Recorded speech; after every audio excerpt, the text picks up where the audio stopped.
आदिवासियों का महाकुंभ, आदिवासियों के इस आस्था स्थल राजा बली, एक बार राजा बली की भी जय बोल देंगे। बोलिए राजा बली की, बोलिए राजा बली की। राजा बली यहाँ हमारा पड़ोस में गांव है, शायद कटारवाड़ा है, कटारवाड़ा करके नवा टापरा। तो नवा टापरा जो कटारा गोत्र है, कटारा गोत्र के बाणेश थे, तो जो कटारा है उनको जोर से बोलना पड़ेगा। और क्योंकि कटारा कभी कभी कहते हैं कटारा कट जाएगा, लेकिन कटारा झुकेगा नहीं कहते हैं। तो इस लड़ाई में सबसे पहले कटारों को आना है और कटारा के साथ में हम कंधा से कंधा मिला के खड़े रहेंगे। और यहाँ पर हमारे जो सिरा वापसी लगाया था, उस सिरा वापसी को कुछ लोग ले गए, यूं कह रहे हैं आने वाले समय में हम सब मिलके यहाँ लगाएंगे वापस। हम क्या थे, हमारा समाज, हमारा खून क्या था, हमारे पूर्वज कितने ताकतवर थे, और इन पार्टियों वालों ने हमारे लोगों को कितना गुलाम बना दिया था। लेकिन ये एक मंच, ये विचारधारा, इस विचारधारा ने हमारा जो समाज, इन संगठन वालों ने मानसिक रूप से गुलाम बना दिया था, वो वापस खड़ा हो गया है। और अब खड़ा हो गया है तो उसने नीस ने वो स्थायी जवान हुए। अभी लगभग 12 बजे से कार्यक्रम स्टार्ट है। सभी वक्ताओं को अपना समय निर्धारित करके दिया है। कई वक्ताओं ने अलग अलग प्रकार की यहाँ बातें बताई, बहुत अच्छी अच्छी बातें बताई। आज ये इतिहास में नाम दर्ज होगा, हमारी आने वाली पीढ़ी पढ़ेगी कि हमारे पूर्वज एकत्रित हुए थे और सभी ने मिलकर चंदा करके इसको समतल कराया और आदिवासियों के लिए ये रिजर्व कराया। ये इतिहास में पढ़ा जाएगा। अभी कल पौधे लगाए, आज पौधे लगाए। हमने भी एक अभियान चलाया। 84 विधानसभा और कुछ सागवाड़ा विधानसभा से जितनी गाड़ी आई, प्रत्येक गांव से एक एक पौधा आज लगा के जाएंगे। हम यहाँ भी आज हमारी विधानसभा से प्रत्येक गांव से एक एक पौधा इस बेणेश्वर की धरती पे लगा के जाएंगे और कभी कभी पानी भी पिलाने आएंगे यहाँ पर। अभी आज हमारा समाज को किस तरह एक नई दिशा दे, कैसे संगठित करे, हमारे समाज के सामने क्या आपत्ति आ रही है, क्या क्या कठिनाई आ रही है। सबसे बड़े कठिनाई पाखंडवाद को ले गए। हमारे कई वक्ताओं ने अपनी बात रखी। मैं एक छोटी सी बात कहूंगा, एक कहानी के माध्यम से इसको समझाना चाहूंगा। इसको आपको गौर से सुनना है। एक गुजरात के दो बाबे थे और वो गुजरात के दो बाबे यूपी में एक संध्याकालीन पाठ पूजन करने गए थे। गुजरात के वो दो मत समझना जाना, हाँ। गुजरात के दो बाबे थे, यूपी में पाठ पूजन करने गए और गुजरात से ट्रेन में गए। यूपी में वहां एक जिला था, वहां उतर के गांव में गए और उनको रास्ता नहीं पता था कि वो पाठ पूजन करने जा रहे हैं। उस जगह का नाम तो पता था लेकिन रास्ता नहीं पता था। और रास्ते में एक छोटा सा बच्चा मिल गया और इस बच्चों को उन बाबू ने पूछा कि बेटा उस फलानी जगह जाने के लिए कौन सा रास्ता है। तो उस बच्चे ने कहा बाबा उधर से इधर जाना, उधर से उधर जाना, आगे से दाएं मुड़ जाना। तो बाबा बोला मेरे को समझ में नहीं आया। तो बच्चे ने कहा फिर कहा इधर से उधर मुड़ जाना, उधर से उधर जाना। तो बाबा ने कहा बच्चा मेरे को इस रास्ता दिखा दे। उस बाबा ने उस बच्चे से क्या कहा कि बेटा मुझे रास्ता दिखा दे वहां जाने का। तो बेटा वो बच्चा उस बाबा को पकड़ के लेके चलने लगा और उस बच्चे ने पूछा बाबा को कि बाबा कहां से हो। उसने कहा गुजरात से हो, यहाँ क्या करने आए हो। तो संध्याकालीन शाम को पाठ पूजन करूंगा। तो बच्चे ने पूछा उस पाठ पूजन में क्या करोगे। तो उन्होंने कहा मैं वहां लोग आएंगे और उन लोगों को मैं स्वर्ग का रास्ता बताऊंगा।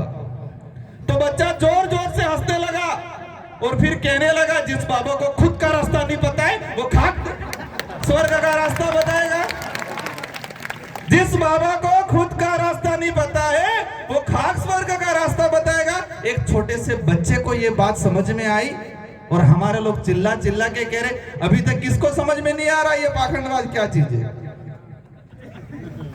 मतलब एक बच्चे को समझ में आ गया कि जिस बाबा को खुद का रास्ता नहीं पता है वो खाक स्वर्ग का रास्ता बताएगा। मार तरफ थे કેટલો बस काम થઈ ગયું લાગે। आज हमारा समाज कई बातों को लेके देश के अंदर जो स्थिति बन रही है, आदिवासी समाज को लेके पूरे देश में, हम पूर्वी भारत में जाते हैं, इधर दक्षिणी भारत में जाते हैं, सब जगह आदिवासी समाज के साथ अन्याय हो रहा है। सभी राज्यों के अंदर आदिवासी समाज के रिजर्वेशन के साथ अन्याय हो रहा है। कहीं भी आदिवासी समाज के नाम से संगठन बनता है, आदिवासियों की एकता की बात करता है, आदिवासियों के लिए लड़ता है, तो ये लोग क्या कहते हैं, नक्सलवाद हो। आदिवासी की एकता की बात करते ही नक्सलवाद का आरोप लगाते। अभी मैंने 1 तारीख को वो आ रहे हैं, वो बाबे, 2 बाबे नहीं, दूसरे वाले बाबे आ रहे हैं, और आज के बाद से पूरे बिल प्रदेश के अंदर, मध्य प्रदेश, तत्कालीन वर्तमान का मध्य प्रदेश, गुजरात, महाराष्ट्र, राजस्थान के अंदर हमें एक अभियान चलाना है। अगर किसी ने भी नक्सलवाद या वनवासी बोला तो उस पे एट्रोसिटी का मुकदमा दर्ज करवाएंगे, और हम विधानसभा में भी एट्रोसिटी के अंदर यह प्रावधान करवाने की कोशिश करेंगे कि आदिवासियों को नक्सली बोला या वनवासी बोला तो उस पे एट्रोसिटी का मुकदमा दर्ज हो, और देशद्रोही तो बोला तो भी इस पे मुकदमा दर्ज हो। सारे देश को भेज दिया और कहते हैं देशभक्त हैं। उन लोगों ने पूरे देश को भेज दिया और कह रहे हैं कि हम देशभक्त हैं, पर देशभक्त, देश के मालिक तो यहां बैठे हैं। आज देश के अंदर आज ये इतने सारे लोग आए, हम खुशी हुई। हमारे आसपुर के साथी आए, अभी जानकारी मिली कि यहाँ गौशाला के लिए बेणका की जमीन को रिजर्व कर दिया। गोपिये के राज में तो गौ तो रोड पे घूम रही है भाई, रोड पे मर रही है हमारी गाय, और ये गाय के नाम से जमीन को रिजर्व कर रहे हैं और आदिवासियों को उजाड़ने का काम कर रहे हैं। आज रिजर्वेशन को लेके मैं बता रहा था कि इतने सारे हमारे पब्लिक आए, हमारे आदिवासी भाई आए, मध्य प्रदेश से आए, गुजरात से आए, ये हमारी ताकत है। लेकिन कभी कभी मैं सोचता हूं कि हमारी मूल जो ताकत है, हमारी जो मुख्य ताकत है, उस ताकत को हम गिरवी रख के आए हैं। हमारी जो मूल ताकत है, इस लोकतंत्र की मूल ताकत है, उसको हम हर 5 साल के अंदर गिरवी रख लेते। रखा कि नहीं रखा? मूल ताकत क्या है? हमारा मत है, वो मूल ताकत है, और हमारे मत के माध्यम से हमारी बात विधानसभा लोकसभा में जाती है, और उस ताकत को हम लोकसभा और विधानसभा वोट आता है उस समय हम गिरवी रख देते हैं। वो हमारी मूल ताकत है। लेकिन ये विचारधारा आने वाले समय में पूरे बिल प्रदेश के अंदर इस देश का सच्चा लोकतंत्र क्या है, वो लोकतंत्र स्थापित करने का काम करेगा। हमें पब्लिक को समझाना है इस संविधान के अंदर जो टिकट और पार्टी का कहीं हवाला नहीं है, उस संविधान के अंदर मत का हवाला है, और वोट है वो महत्वपूर्ण है, और उस ताकत को हमें आजमाना है आने वाले समय में। तो हमें आज 2 विधायक आपने निकाले, आने वाले समय में आपके और कालजा सहेंगा तो मजा आएगा। तो हमारी जो मूल ताकत है, हमारे पूर्वजों ने उसको हर 5 साल के अंदर गिरवी रखा। आसपुर वाला ने भी 2018 में रख दिया है, 2023 में बारी आ रही है, उधर बांसवाड़ा वाला ने भी रख दिया है। तेवे पूरू अटला समय थे कि मिल्यू है गन्ने, अटला समय थे कि हमारे से वोट नोनी 2 रुपयों की दो है, एना समय आवी गयो है, और ब्याज सहित, चक्रवर्ती ब्याज सहित है तो पासू ले वो रिटर्न है। लेना है कि नहीं लेना है?